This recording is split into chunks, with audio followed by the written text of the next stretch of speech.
Hola, mi querido amigo. Una vez más quiero agradecerte porque a veces entras en los comentarios y lees los comentarios de otras personas, generalmente pedidos de oración. Yo creo que es gente desesperada, gente que está pasando por tribulaciones, por dificultades, porque mientras vivamos en este mundo, pues vamos a tener muchos problemas. Y no es que no tengamos fe, es que a pesar de la fe somos seres humanos. Y muchas veces vemos todo oscuro, parece que el sol desapareció cuando el sol está brillando ahí arriba. Esa gente escribe sus comentarios con fe, sus pedidos de oración. Y ahí yo veo que otros entran y dicen, no, voy a orar, no estás solo, estoy contigo. Qué bonito es eso.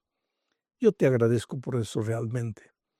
Y te pido que ores también por los miles de personas que en los llamados vienen a Jesús, le entregan la vida.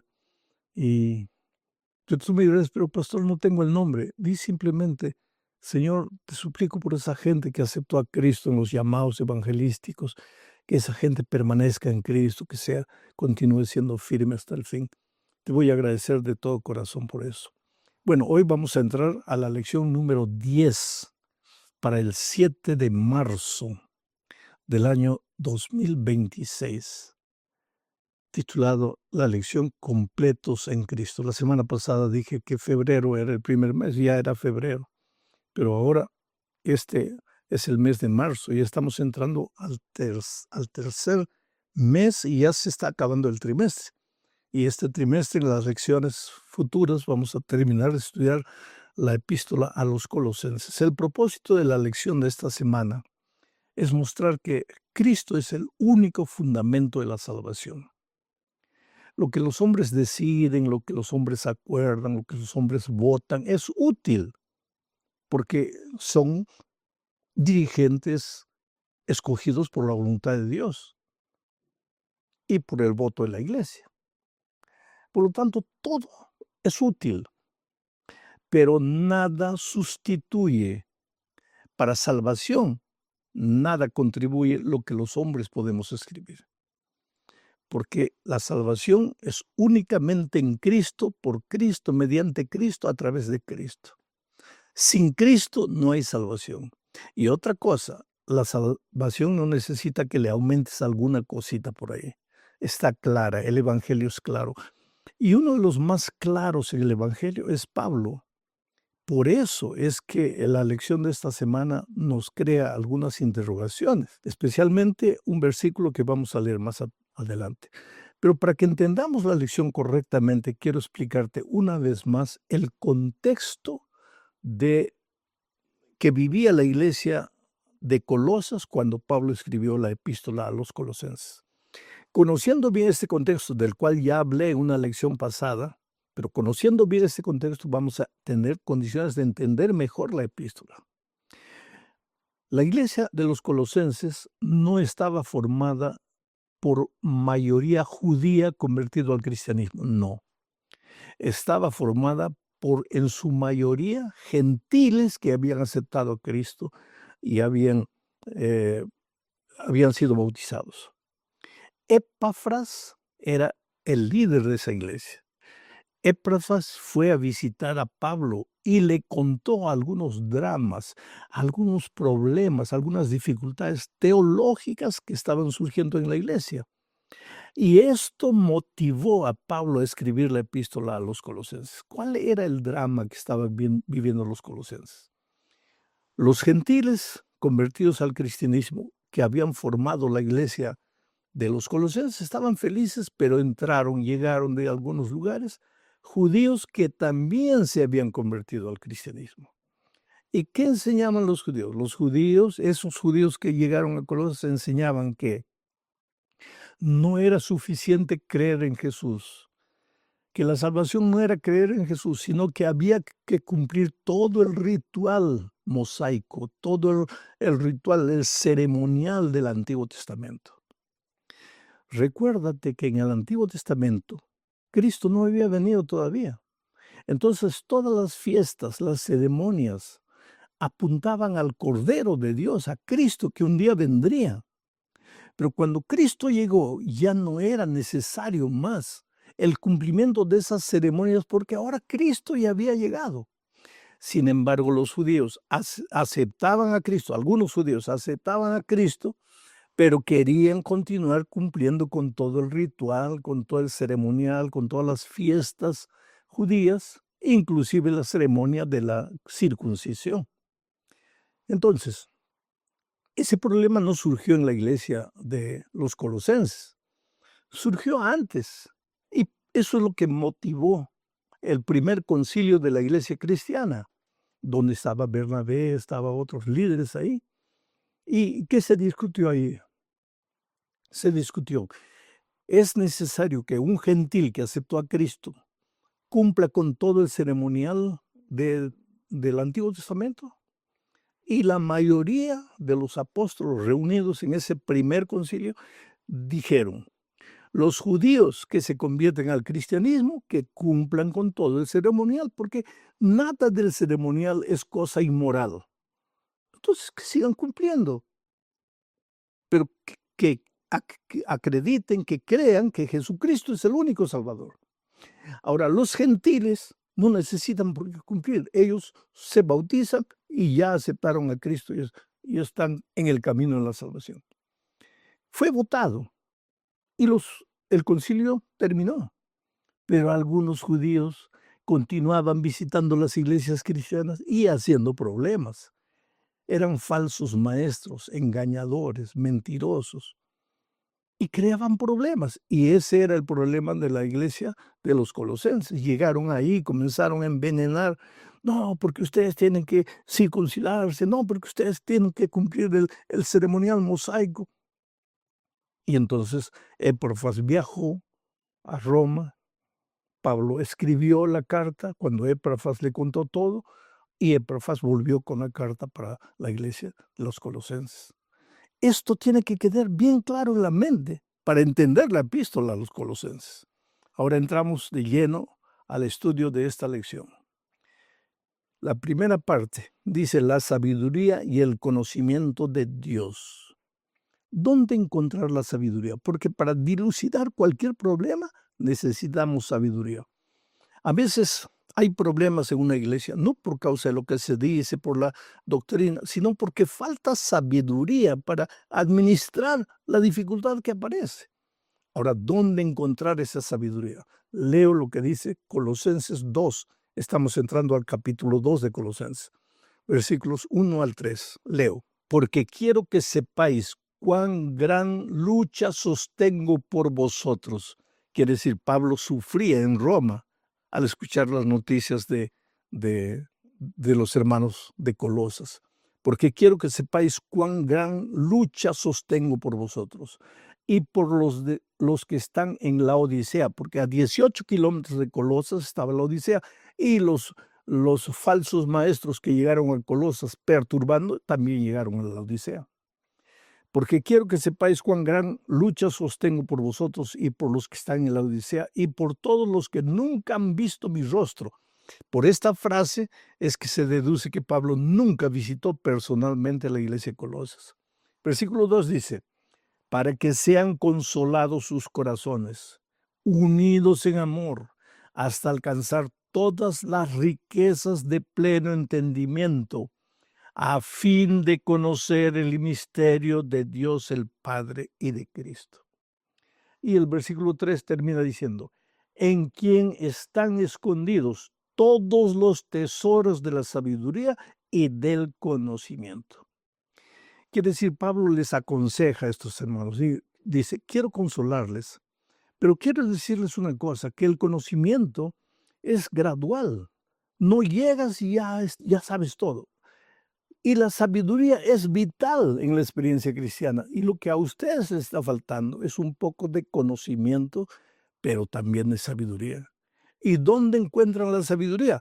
Dice, en Jesús están escondidos todos los tesoros de la sabiduría. ¿Sabes lo que es sabiduría? Sensatez, prudencia, equilibrio. La sabiduría te enseña cuándo hablar, cuándo no hablar. Cómo hablar, cómo decir. Aunque tengas una verdad, ¿cómo decir esa verdad para no herir?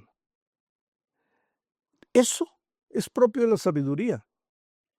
Y a veces, vuelvo a repetir, en algunas iglesias hay conflictos, hay dificultades porque falta sabiduría, porque no sabes decir las cosas como deberías decirlas, porque cuando deberías hablar te callas, o porque cuando deberías callar te hablas, o por el tono de tu voz. Pero ¿de dónde viene la sabiduría? En la medida que tú camines con Jesús, vas a ser un hombre sabio, una mujer sabia. ¿Te acuerdas de Salomón? Cuando Dios le dio el reino, Salomón dijo: Señor, dame sabiduría, porque sin sabiduría, ¿cómo voy a conducir a este pueblo tan grande? La sabiduría es una necesidad urgente de todo pastor, de todo líder espiritual, de todo anciano, de todo director misionero, en fin.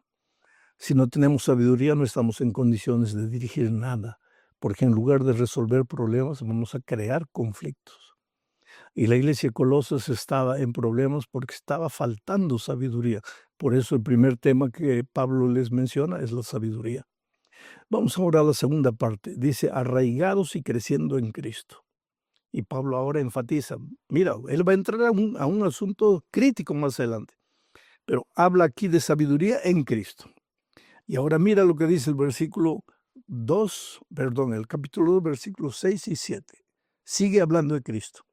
Por tanto, de manera que habéis recibido al Señor Jesucristo, andad en Él. ¿Cómo es que ellos habían recibido a Jesucristo? Por la fe, por la gracia. ¿Y cómo deberían andar con Cristo? Por la fe y por la gracia. No aumentarle nada al plan divino de la salvación.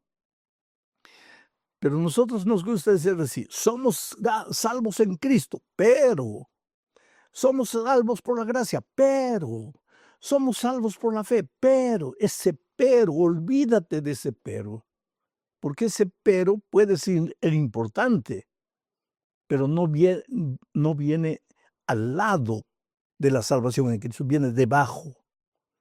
Cristo es el todo, el fundamento, la base de la salvación. Ese pero viene abajo. No lo coloques en el mismo lugar de la gracia salvadora de Cristo. Bueno, sigo leyendo el texto. Por tanto, de la manera que habéis recibido al Señor Jesucristo, andad en Él, arraigados y sobreedificados en Él. ¿En Él quién? En Cristo. Y confirmados por la fe, así como habéis sido enseñados, abundando en acciones de gracias. Esto es interesante. El fundamento en Cristo. Habéis aceptado a Cristo por la fe. Andad con Cristo por la fe.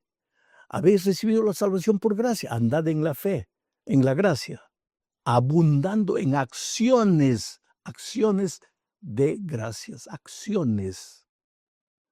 Tú te das cuenta que las acciones, las obras, tienen un lugar en la vida cristiana. No es el primer lugar, es el resultado de la vida cristiana. Es el resultado de haber aceptado a Cristo por fe.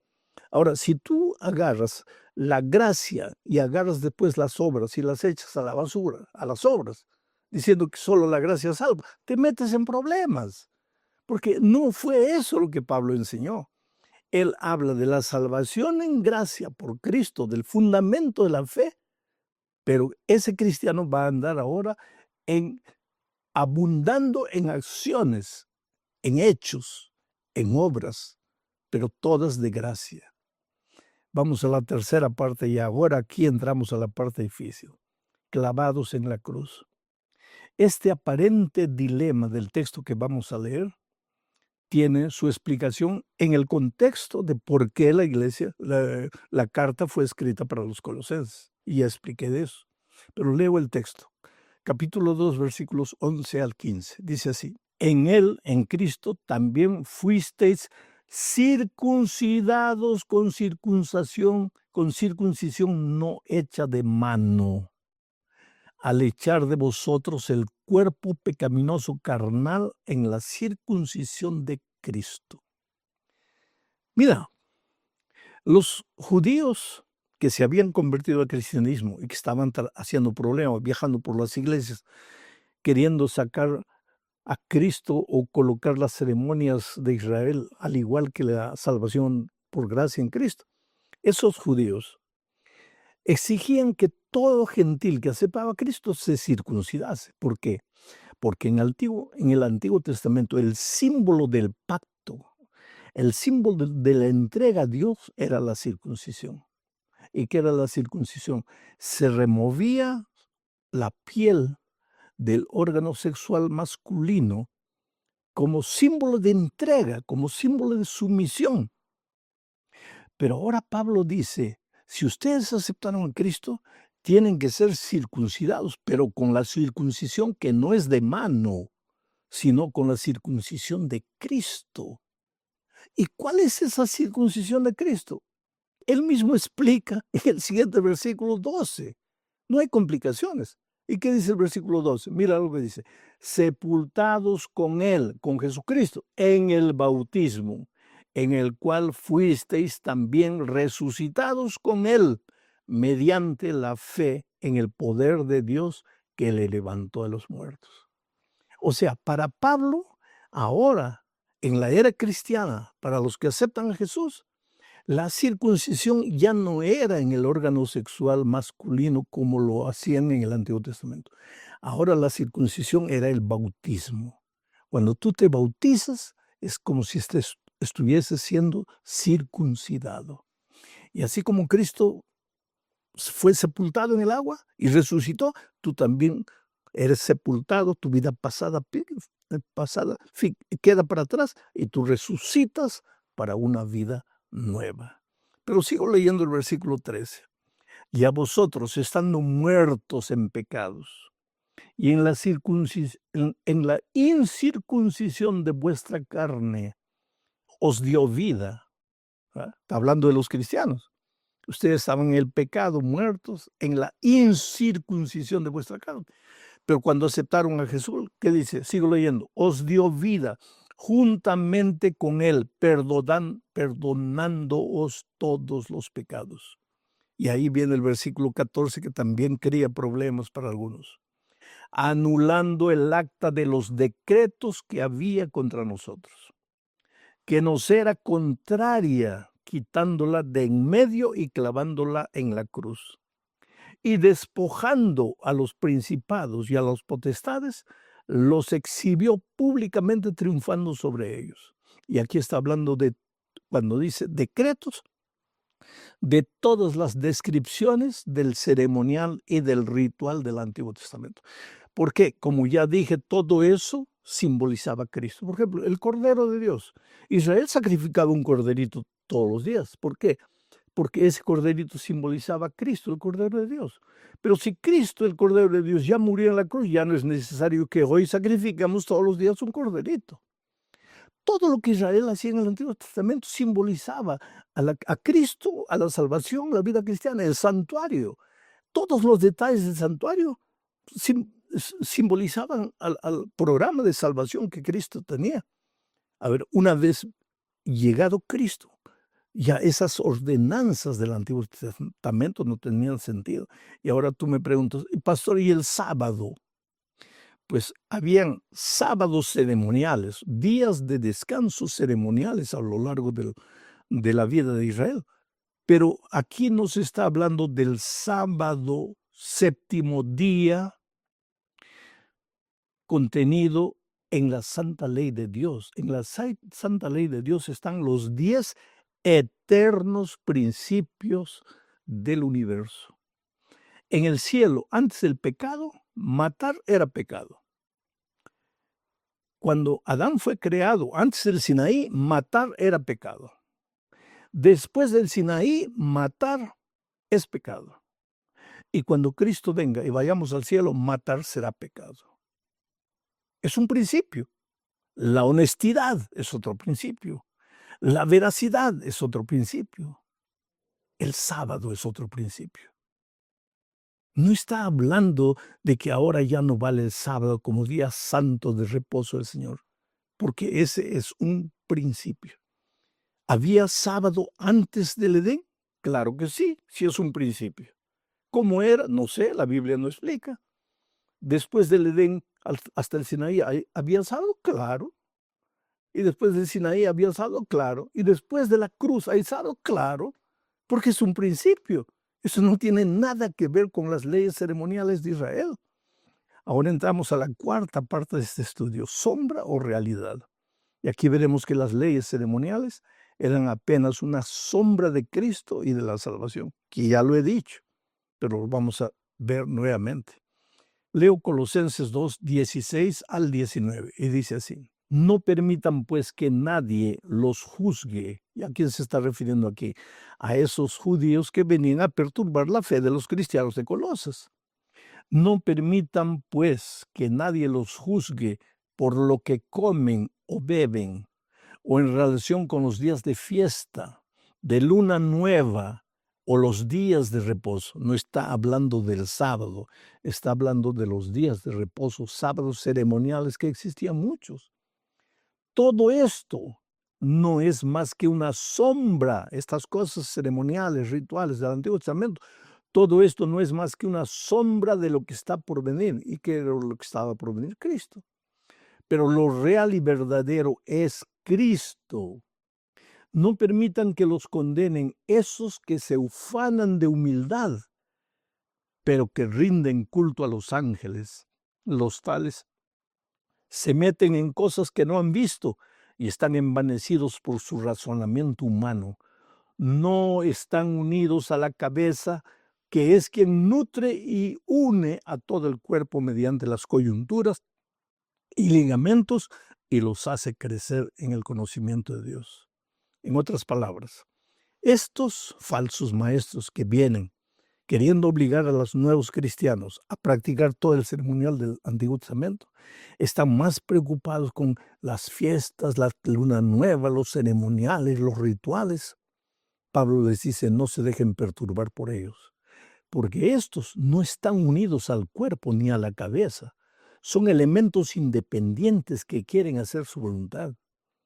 Y comenzaron no aceptando a Cristo. De teoría sí lo aceptaron, pero en la práctica no lo aceptaron. Por eso confían en las ceremonias y rituales del Antiguo Testamento. Pero estos, como no aceptaron a Cristo completamente, se están desviando. Ahora están adorando ángeles. Y vienen aquí no solo a enseñarles a cumplir el ritual del Antiguo Testamento, sino comenzar a adorar a los ángeles.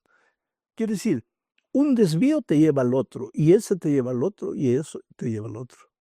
¿Y por qué esta gente hace eso? Porque no está ligada a la cabeza. ¿Y quién es la cabeza? Cristo. No está ligada al cuerpo. Viven perturbando porque no han entendido en qué consiste el Evangelio. Tal vez hoy nadie te esté queriendo enseñar a guardar el ceremonial y el ritual del Antiguo Testamento. Tal vez hoy alguien quiere desviarte la fe en Cristo. Recuérdate que el cristiano tiene sus pies fundados en Cristo y su vida abundando en obras buenas. El cristianismo no tiene nada que ver con los eternos principios del Evangelio. Pero cuando tú piensas que los principios del Evangelio y la obediencia a esos principios, que la obediencia a los principios es más importante que el entregarse a Cristo, ahí te metes en problemas. Ambos forman parte del Evangelio. La salvación por gracia en Cristo y la obediencia a los eternos principios de Dios. La circuncisión no estaba ahí. Las lunas nuevas no estaban ahí. Y esa es la diferencia que los judíos en los tiempos de Colosas no entendían. Terminamos hablando de mandamientos de hombres. Y ahora repetimos una cosa. Los reglamentos humanos tienen su importancia, pero nunca sustituyen a la salvación por gracia en Cristo. Y para eso leo Colosenses 2, 23 o 20 al 23. Si con Cristo ustedes han muerto a los principios de este mundo, ¿por qué como si vivieran en el mundo se someten a sus preceptos? Les dicen: no tomes esto, usa en tus manos, no pruebes aquello y ni siquiera lo toques. Quiere decir, los judíos no tenían solo las recomendaciones rituales del Antiguo Testamento, sino había escrito en el Talmud cientos y cientos de de explicaciones pequeñas, creando una carga insoportable. No puedes mirar, no puedes hacer, no puedes tocar, no puedes oler, no puedes, no puedes, no puedes. Eso no es vida cristiana, querido. Por eso digo que hoy, años, miles después de la historia de los colosenses, a veces puede haber alguien en la iglesia que comience a hablar menos de Cristo y más, no esto, que aquello, que otro. Cuidado. Es por eso que estamos estudiando la epístola a los Colosenses. Sigo leyendo el versículo 22. Esos preceptos se ciñen a mandamientos y doctrinas humanas, y todas ellas son cosas que se destruyen con el uso. Sin duda, tales cosas pueden parecer sabias en cuanto a la religiosidad sumisa y el duro trato del cuerpo, pero no tienen ningún valor contra los apetitos humanos. Por más que inventes reglamentos pequeñitos, eso no te ayuda a crecer espiritualmente en Cristo. Tu vida es comunión con Cristo. Estudia la Biblia todos los días. Vive en espíritu de oración. Busca una persona para Cristo. Y si haces todo eso, estarás unido al cuerpo de Cristo, que es la iglesia. Y tu esperanza de salvación estará centrada en Cristo, que es la cabeza de la iglesia. Y serás feliz. Un abrazo. Dios te bendiga ricamente.